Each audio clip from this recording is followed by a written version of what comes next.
Develop the notions of work and kinetic energy and show that it leads to work energy theorem। ये जो question आज हम देख रहे हैं वो 8 मार्क्स क्वेश्चन है, जो कि लॉन्ग आंसर क्वेश्चन LAQ में आता है।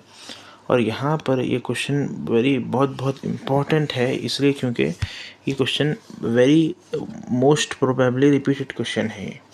मतलब जब भी ये क्वेश्चन देखेंगे हम, हर प्रीवियस पेपर में ये क्वेश्चन हमको नज़र आएगा। ठीक है, तो एक क्वेश्चन को हम समझने की कोशिश करेंगे, इसका आंसर समझने की कोशिश करेंगे और एग्ज़ाम में पूरे मार्क्स लेने की कोशिश करेंगे। ठीक है, तो इसमें क्या है, सबसे पहले वर्क है, फिर काइनेटिक एनर्जी है।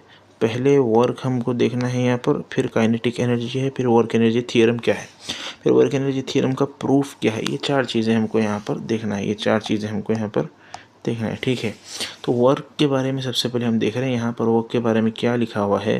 The energy transferred when a force causes displacement. The energy transferred when a force causes displacement, मतलब जब भी किसी फोर्स का एक्ट होना किसी बॉडी पर, तो वहाँ पर जो डिस्प्लेसमेंट हो रहा और वहाँ पर जो एनर्जी ट्रांसफ़र हो रही, ये सारा कुछ वर्क से रिलेटेड है। तो आपको मालूम ही है कि energy is a capacity to do work, energy is a capacity to do work. तो वही एक रिलेशन यहाँ पर हम लगा सकते, ठीक है। लेकिन ये तो हमारा जो पॉइंट ऑफ व्यू है देखने का, ऑब्जर्वेशन पॉइंट ऑफ व्यू से हम बोल रहे हैं कि एक बॉडी पे फोर्स लगाए तो वहाँ पर डिस्प्लेसमेंट हो रहा है, और फिर उस डिस्प्लेसमेंट में जो मतलब वो फोर्स और डिस्प्लेसमेंट में जो भी एनर्जी इस्तेमाल हो रही है वहाँ पर, वो एनर्जी जो है हमारा यहाँ पर वर्क टोटल उसका जो है हमारे को प्रोडक्ट मिला के वर्क हो रहा, ये हम एक देख के जो ऑब्जर्वेशन पॉइंट ऑफ व्यू है उससे बोल रहे हैं। लेकिन फिज़िक्स में वर्क कैलकुलेट करने का एक फार्मूला है जो कि वेरी इंपॉर्टेंट है। वो ये है कि work done is equal to F dot S, मतलब फोर्स का वेक्टर और डिस्प्लेसमेंट का वेक्टर का डॉट प्रोडक्ट हमारे पास ये वर्क का फार्मूला है। अगर हमारे पास ये वैल्यू और ये वैल्यू है तो हम कितना वर्क हुआ वो बोल सकते हैं। ठीक है, so work is equal to F S cos theta, ये एक उसका डॉट प्रोडक्ट का फॉर्म है। ठीक है, ये एफ क्रॉस एस, अगर यहाँ एफ क्रॉस एस होता तो नहीं है, ये होता तो नहीं है, ये होता तो नहीं है, ये गलत है। लेकिन अगर ऐसा होता तो हम लिख सकते थे F S sine theta, F S sine theta. ये होता नहीं है, ये गलत है, लेकिन बता रहा हूँ कभी भी क्रॉस आया तो वहाँ पर साइन आएगा और डॉट आया तो वहाँ पर कॉस आएगा। ठीक है, अगर किसी का भी डॉट प्रोडक्ट को हम लिख रहे हैं तो वहाँ पर हम कॉज लिखते, और अगर क्रॉस प्रोडक्ट को लिख रहे हैं तो वहाँ पर साइन लिखते। ठीक है, ये एक याद रखने का तरीका है इसको। ठीक है, ये वेरी इंपॉर्टेंट पॉइंट है। तो अब यहाँ पर भी हम इसको ऐड कर देंगे जो कि वेरी इंपॉर्टेंट है, that is F S cos theta. ठीक है, एफ एस कॉस टीटा। तो ये वर्क का फॉर्मूला है, हम यहाँ पर देख लिया। उसके बाद क्या है, काइनेटिक एनर्जी है। काइनेटिक एनर्जी क्या है, द एनर्जी, काइनेटिक एनर्जी कौन सी एनर्जी है, the energy possessed bye a body by virtue of its motion, by virtue of its motion. मतलब कभी भी जो है एक बॉडी का मूवमेंट हो रहा, ठीक है, एक बॉडी का जो मूवमेंट हो रहा, यहाँ से यहाँ सपोज एक बॉडी जा रही, यहाँ से यहाँ एक बॉडी जा रही, तो यहाँ पर जो एनर्जी काम में आएंगी ना, इसके मोशन से जो एनर्जी यहाँ पर काम में आएंगी ना, इसके मोशन के लिए, मतलब इसके मूवमेंट के लिए जो एनर्जी काम में आएंगी यहाँ पर, वो रहेंगी काइनेटिक एनर्जी। ठीक है, वो रहेंगी काइनेटिक एनर्जी। और काइनेटिक एनर्जी का फार्मूला है, काइनेटिक एनर्जी का फार्मूला है half M V square. Kinetic energy का फार्मूला, काइनेटिक एनर्जी के कई फार्मूले हैं, लेकिन यहाँ पर ये केस में जो है काइनेटिक एनर्जी का फार्मूला, हमारा काइनेटिक एनर्जी का formula half M B square है। ठीक है, यहाँ पर जो है काइनेटिक एनर्जी का और एक फार्मूला आता है, kinetic energy is equal to P square by 2m। ठीक है, पी स्क्वायर बाई 2m ये एक फार्मूला है काइनेटिक एनर्जी का, लेकिन ये यहाँ पर काम में नहीं आने वाला, ये मोमेंटम के रिलेशन में है। मोमेंटम के रिलेशन में जो फार्मूला है काइनेटिक एनर्जी का वो पी स्क्वायर बाई 2m है, लेकिन यहाँ पर काम में नहीं आने वाला है। लेकिन काइनेटिक एनर्जी के बहुत सारे फार्मूले हैं, काइनेटिक एनर्जी के बहुत सारे फार्मूले, लेकिन यहाँ पर जो इंपॉर्टेंट फार्मूला है that is half M V square, half M V square. ये फार्मूला हमको यहाँ पर याद रखना है। ठीक है, अब जो एनर्जी यहाँ पर काम में आ रही ना सर, वो है हमारी काइनेटिक एनर्जी। ठीक है, अब यहाँ पर उसका फार्मूला भी हम देख लिए। ये दो चीज़ें बहुत इंपॉर्टेंट है, एक तो W is equal to F dot S F S cos theta, और एक है kinetic energy is equal to half M V square. ये चीज़ हमारी यहाँ पर हो गई आंसर का थोड़ा पार्ट हुआ, अभी पूरा तो मुश्किल है। अभी यहाँ पे वर्क एनर्जी थ्योरम समझे बाद ही वो पूरा पार्ट हम उसको बोलेंगे, ठीक है। यहाँ पर उसके बाद है work energy theorem. Work energy theorem बोलता क्या है सर? पहले थ्योरम देख लेंगे हम यहाँ पे। वर्क एनर्जी थ्योरम तो है, लेकिन वो उसका कहना क्या है, उसका कहना क्या है वर्क एनर्जी थ्योरम का? वर्क एनर्जी थ्योरम क्या बोलता है मालूम? वर्क एनर्जी थ्योरम ये बोलता है, WET का मतलब है वर्क एनर्जी थ्योरम।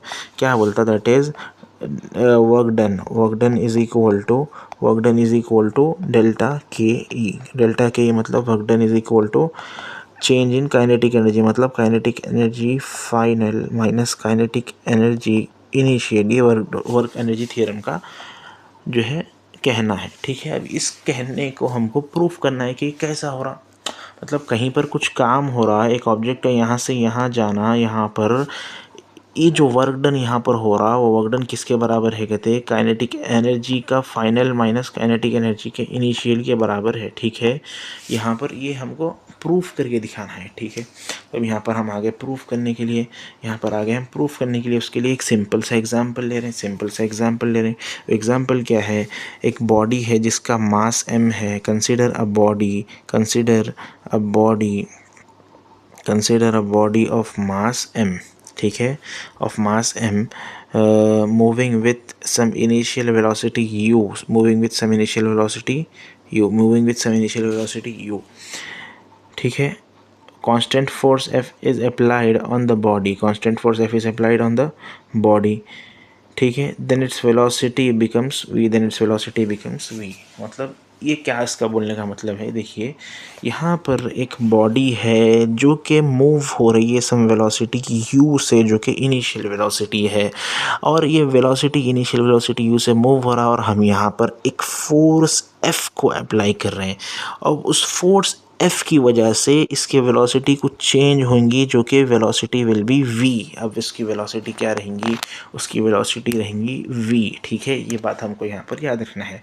जब वेलोसिटी का चेंज हुआ तो यहाँ चेंज होने में कुछ डिस्प्लेसमेंट हुआ, that is known as displacement s। s क्या है? इसका डिस्प्लेसमेंट है, ठीक है, डिस्प्लेसमेंट है। अब यहाँ पर जो है फोर्स के अप्लाई करने से वेलोसिटी चेंज हो रही, तो वेलोसिटी के चेंज होने को क्या बोलते हैं? एक्सेलरेशन बोलते हैं। एक्सेलरेशन बोलते हैं। एक्सेलरेशन का मतलब क्या है? Acceleration is equal to change in velocity, that is v final, that is v minus U divided by time, ठीक है। ये हमारा एक्सेलरेशन का फार्मूला हो गया, ठीक है।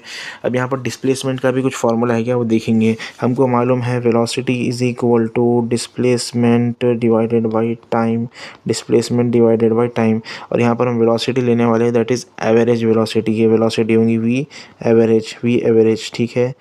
ये एवरेज वेलोसिटी लेना है हमको यहाँ पे। तो हम लिख रहे हैं डिस्प्लेसमेंट, ये डिस्प्लेसमेंट क्या है? That is S. डिस्प्लेसमेंट क्या है? एस। सो हम लिख रहे हैं S is equal to V average multiplication with time.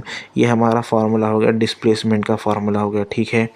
और एक्सेलरेशन का फार्मूला हो गया v minus U divided by T, और डिस्प्लेसमेंट का फार्मूला हो गया हमारे पास, वो क्या है? That is average velocity multiplication with time. अब एवरेज वेलोसिटी का मतलब क्या है सर? वेलोसिटी का sum divided by number of velocities, मतलब V average is equal to v1 plus v2 divided by time. v1 plus v2 divided by time. v1 क्या है sir? कुछ भी ले लो, v ले लो, u ले लो, ठीक है, divided by time, divided by sorry very sorry, यहाँ पे 2 आना, नंबर ऑफ वेलोसिटीज़ बुलाना मैं आपको, तो यहाँ पर आना हमारे पास, यहाँ पर हमारे पास आना डिवाइडेड बाई 2, ये हमारा एवरेज वेलोसिटी हो गया, v एवरेज हमारे पास ये आ गया, इसका फार्मूला ये हो गया। अब इसी को हम जो है यहाँ पे क्या लिखे हम, ये सब वो कंडीशंस है जो यहाँ पर हम ऑब्जर्व कर रहे हैं, ठीक है। वो जो कंडीशंस हम यहाँ पर देख रहे हैं वो वही कंडीशंस हम यहाँ पर लिखे। अब यही कंडीशंस को हम फॉलो करते हुए वर्क एनर्जी थ्योरम को प्रूफ करने की कोशिश करेंगे, ठीक है। अब हमको मालूम है, अब हमको ये बात तो मालूम है कि work done is equal to force into displacement, ठीक है, फोर्स इनटू डिस्प्लेसमेंट। अब किसी को मालूम नहीं हो या फिर मालूम हो कि फोर्स का फार्मूला है मास टाइम्स एक्सेलरेशन, इसका मल्टीप्लिकेशन फिर डिस्प्लेसमेंट से है, तो यहाँ पर साइड में लिख लीजिए F is equal to M A, ये साइड में लिख ले सकते हैं आप, ठीक है। और एक फार्मूला है जो वेरी इंपॉर्टेंट है हमारे यहाँ पर, वो ये है कि X square minus Y square is equal to X minus Y multiplication with X plus Y. ये भी एक फार्मूला है, हमारे याद रखना है, बहुत ज़रूरी है, ठीक है। अब यहाँ पर एक चीज़ है जो बहुत ज़रूरी है, V square minus U square is equal to V minus U multiplication with V plus U divide, just इतना ही याद रखना है, ठीक है। ये हमको याद रखना है, ये चीज़ें, ये बेसिक चीज़ें हैं जो क्वेश्चन में काम आने वाली है। तो ये चीज़ों को ये इस्तेमाल यहाँ पर हमको करना है। इसके इस्तेमाल करने से हमको आगे वर्क एनर्जी थ्योरम प्रूव होने वाला है, ठीक है। अब मैं जो है मास को यहाँ पर एज इट इज़ रखूँगा, क्योंकि मास हमेशा कांस्टेंट ही होता है। यहाँ पर मास एज इट इज़ जैसा है वैसा ही रहेगा, मास एज इट इज़ है, मास को वैसे ही रखा। अब एक्सेलरेशन क्या लिया था मैं यहाँ पर, ये एक्सेलरेशन को यूज़ करना है, उसको यहाँ पर लाना है, ठीक है। ये एक्सेलरेशन को यूज़ करना है, यहाँ पर एक्सेलरेशन को यूज़ करना है, दैट इज़ एक्सेलरेशन क्या है यहाँ पर, दैट इज़ एक्सेलरेशन का मतलब क्या है यहाँ पर, v plus you divided by v minus you. Acceleration क्या है, change in velocity divided by time, change in velocity divided by time, ठीक है। अब यहाँ पर डिस्प्लेसमेंट है, डिस्प्लेसमेंट को हम क्या लिखे थे यहाँ पर, वेलोसिटी का मल्टीप्लिकेशन विद टाइम, और वेलोसिटी क्या थी, average v1 plus v2 divided by 2 multiplication with time. ये हमारे पास हो गया इसका जनरल फॉर्म, जो हम एग्जैक्टली जैसा है वैसे ही लिखे, ठीक है। ये लिखने के बाद हम मास को वैसे ही रखेंगे और यहाँ पर 2 को वैसे ही बाहर लाएंगे, और बचा यहाँ पे v माइनस यू और बचा v प्लस यू और divided by time multiplication with time. अब ये टाइम गेट कैंसिल, क्योंकि ये दो टर्म्स अपोजिट साइड है और सेम टर्म्स है, तो हम उसको कैंसिल कर सकते हैं, और डिवीजन में है, एक मल्टीप्लिकेशन में है। अब ये 2 को मैं लिख सकता हूँ 1/2 एज इट इज़, और m को एज इट इज़ ऐसे लिख के हम यहाँ पर जो है अब ये फार्मूला जो है अप्लाई करेंगे हम यहाँ पे, that is V square minus U square. ये जो मैं आपको यहाँ पर बताया ना, ये पॉइंट, यहाँ बेसिक पॉइंट वो है। ये मैक्स का एक फार्मूला है, X square minus Y square is equal to X minus Y times X plus Y. वही सेम थिंग यहाँ पे अप्लाई हो रही है, तो हम उसको यहाँ पर वैसे ही लिख रहे हैं, V square minus U square, ठीक है। ये हो गया। अब ये हाफ एम को अंदर मल्टीप्लाई करें तो दोनों से भी, ये दो टर्म से भी मल्टीप्लाई होगा, और हम लिखेंगे half M V square minus half M U square, ठीक है। अब हमारे पास हो गया work done is equal to kinetic energy final minus kinetic energy initial. फिर उसके बाद work done is equal to change in kinetic energy. अब यहाँ पर हम क्या करें, इसको यहाँ पर हम प्रूफ करें, ठीक है। यहाँ पर प्रूफ करें तो यहाँ पर लिखेंगे लास्ट में हेंस प्रूव्ड। ये देखिए आपका पूरा आंसर यहाँ पर रेडी है, जो कि वेरी वेरी इंपॉर्टेंट पार्ट है। आप जो है इसको स्क्रीनशॉट लीजिए। उससे पहले मैं आपके लिए एक छोटी सी हेल्प ये कर सकता हूँ, ये पार्ट को इधर कर दूँगा, ठीक है, ताकि आपके लिए आसानी हो जाए। ये कौन सा पार्ट है, ये पार्ट जो है हमारा तकरीबन ये सारा पार्ट, ठीक है। ये हो गया आपका इधर,